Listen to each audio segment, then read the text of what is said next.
Hello, good afternoon.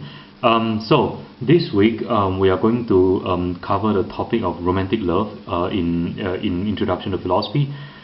So you might be wondering why. Why why are we covering the topic of love? Well, two reasons. The first reason is that philosophy philosophy is the love of wisdom. Philosophy is one way to understand philosophy is to understand it as a discipline that is involved with trying to apply reason to shed light on what it means to be a human being. And being human beings, one of the things that we do from time to time is fall in love. So falling in love is very much a part of the human condition. And since philosophy, tries to shed light on the human condition through reason, it stands to reason, no pun intended, that philosophy should be concerned with the topic of romantic love. So I guess what I'm trying to say is that if somebody tells you that he's a philosopher and then he tells you in the same breath that love is not his concern at all as a philosopher, I think you probably need to be careful about this person.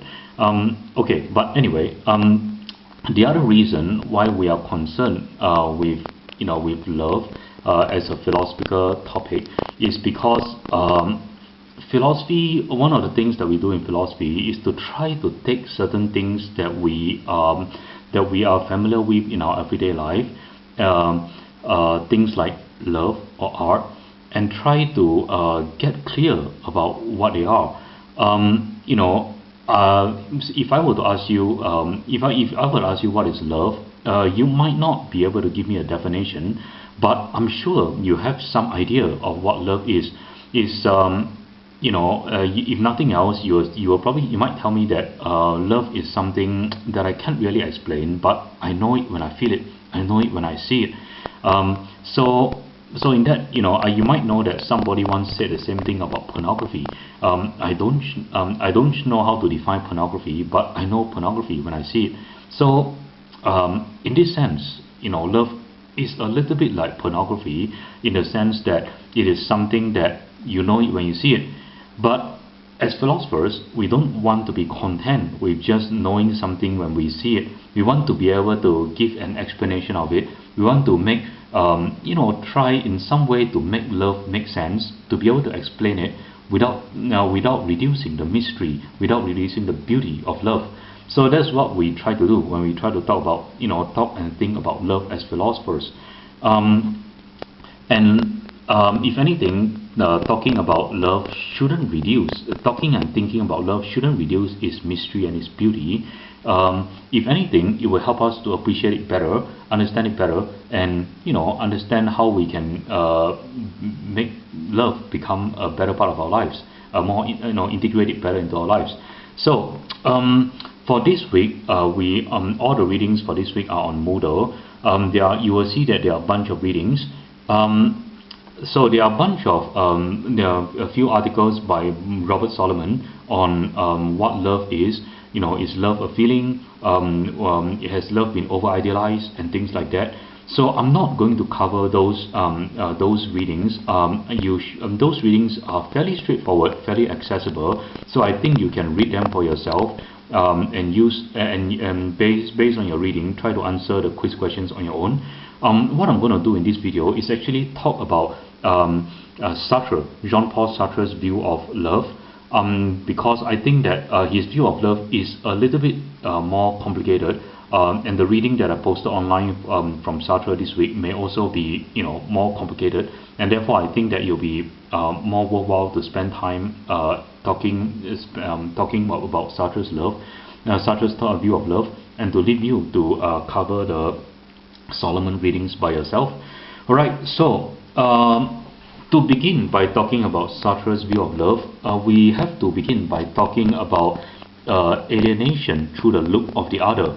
Now, a few weeks ago in this course, you might remember that we talked about Sartre's view of the other and how Sartre's view is that as free human beings, we live in the world with other free beings. But the problem is that when we live in the world of other free beings, we become the object of judgment of the other. We become the object of judgment of others, and this judgment of the other, this look of the other, transcends our possibilities, covers up our possibilities, and makes us and takes away from our freedom, and causes us to become alienated from our own freedom. So the look of the other gives rise to alienation. If you feel like you need to, please feel free to go back and watch that earlier video to refresh yourself on the on this idea of alienation arising through the look of the other. Now, the reason why this is important for understanding Sartre's view of love is that Sartre sees romantic love in human beings as an attempt by human beings to try to escape or seek refuge from this alienation. Sartre's view is that we fall in love because we see that love is a way for us to get some relief, get some refuge from this alienation. So, and more specifically, we do this by trying to get somebody to fall in love with us, and by doing so, we try to recover some of the being that was lost through the alienation of the other, through the alienation of the look. Now, okay, so all of this, I understand that all of this is very general and probably very abstract. So let me go into, let me just jump into the details right now. So, okay, so following on what I just said, the objective of romantic love, according to Sartre, is to get the other person to person to fall in love with you, and by doing so, find a way to recover some of your own being that was lost through the alienation by the other person. Now, so how exactly does this work? So you see, when you get somebody to love, when somebody falls in love with you,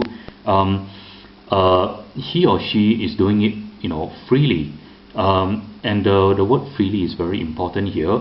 So when somebody falls in love with you, he or she is doing it freely, and yet at the same time, your lover is also is also freely limiting her own freedom. I mean, if somebody chooses to love you, usually that means that you are the exclusive object of his romantic love. He is not going to love somebody else at the same time, at least not in a romantic way. I mean, I understand that there's such a thing as a threesome or an open relationship and that sort of thing, but but in many romantic relationships, or in most romantic relationships, both lovers expect the other person to be exclusively devoted to him or her. And Sartre's view is that we want our lover to be exclusively devoted to us. We want our lover to freely limit himself or herself to just loving us and nobody else, because we want to have love in order to seek some relief from the alienation of the other. So how does this work? Very simply, what happens is that when somebody falls in love with you, he basically makes you the center of her universe. She will do nice things for you. She will treat you as a very wonderful thing, sometimes the most wonderful thing. And so he or she would treat you as the center of the universe. You will become the whole world for this person. And so when you become the whole world for this person, and this person freely makes you his whole world, he's doing it in such a way. He's doing it freely, and so he's still making you, that he's still making you an object, because you are the whole world and the world is an object. He's still making you an object, but you have become a special object in his life. You're not just any other person in his life. You're not just his co-worker or his order cashier or the barista at the coffee shop, you're not just any of these people that has a function in his life. You are a special somebody in his life. So because you are the special somebody, you are the center of his universe, you are the whole world for the person. And you know, if you have ever been in love before, you will know that this is a wonderful feeling. And we want to have, according to Sartre, we want to have this wonderful feeling because when we have this wonderful feeling, then we know that our existence is suddenly justified. We are not just one more thing in the world that is being used by another person. I'm not just somebody's co-worker or somebody's somebody's driver or whatever. I am somebody special. I am somebody who is the center of somebody else's universe.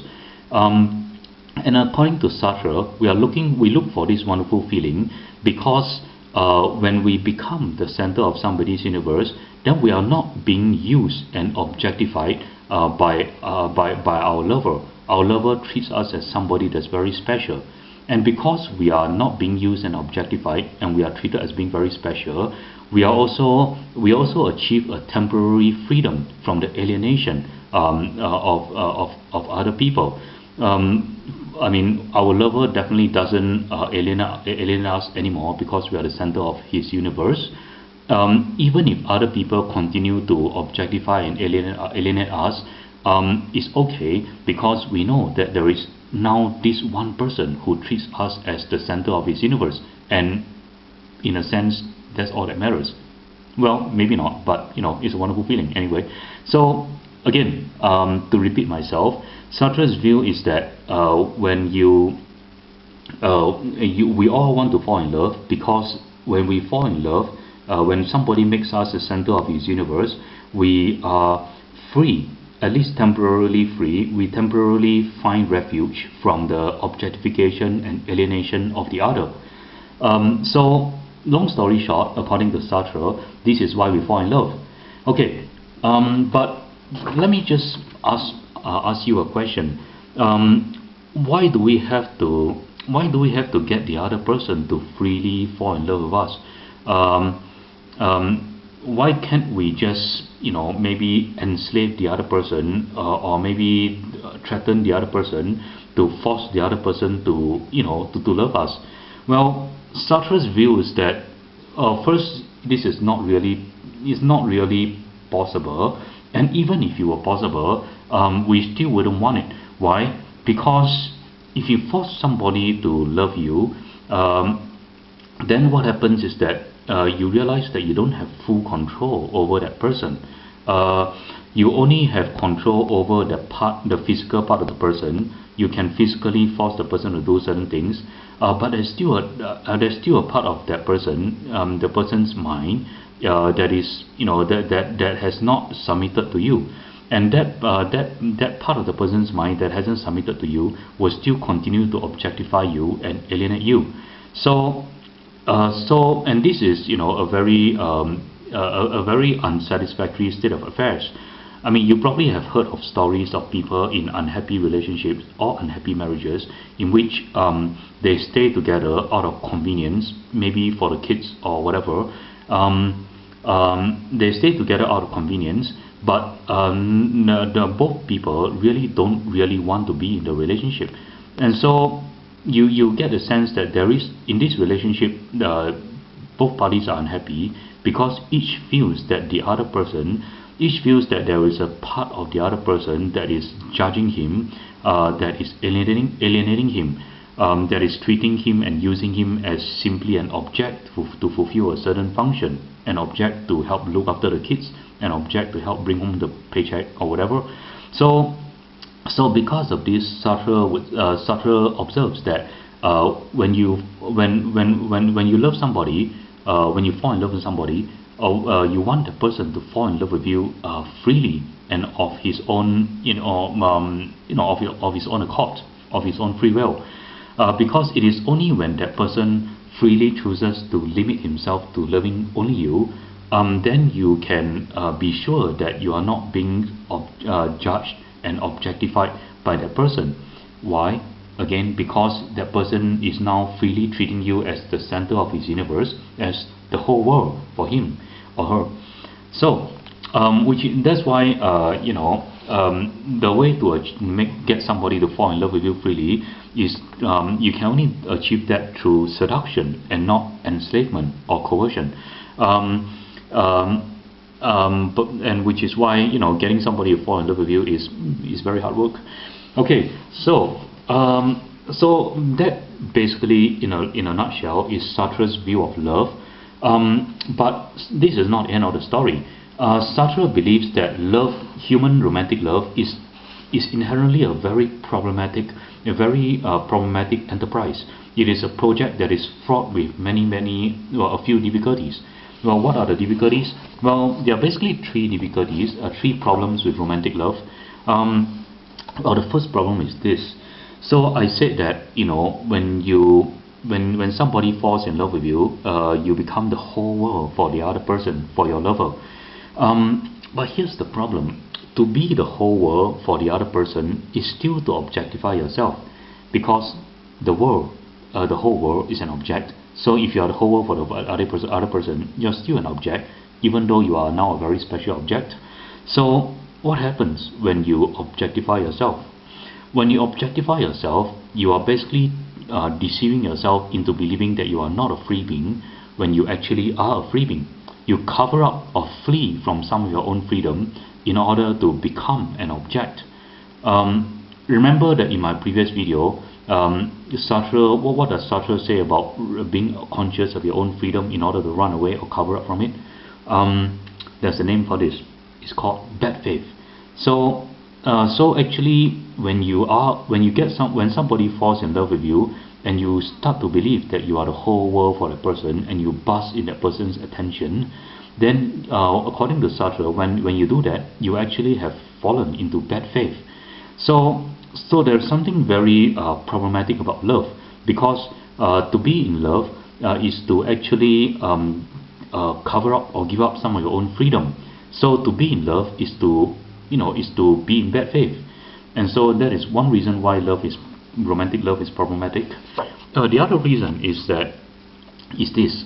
Think about this. So if you love somebody, you also want the other person to love you back. To love is to want to be loved.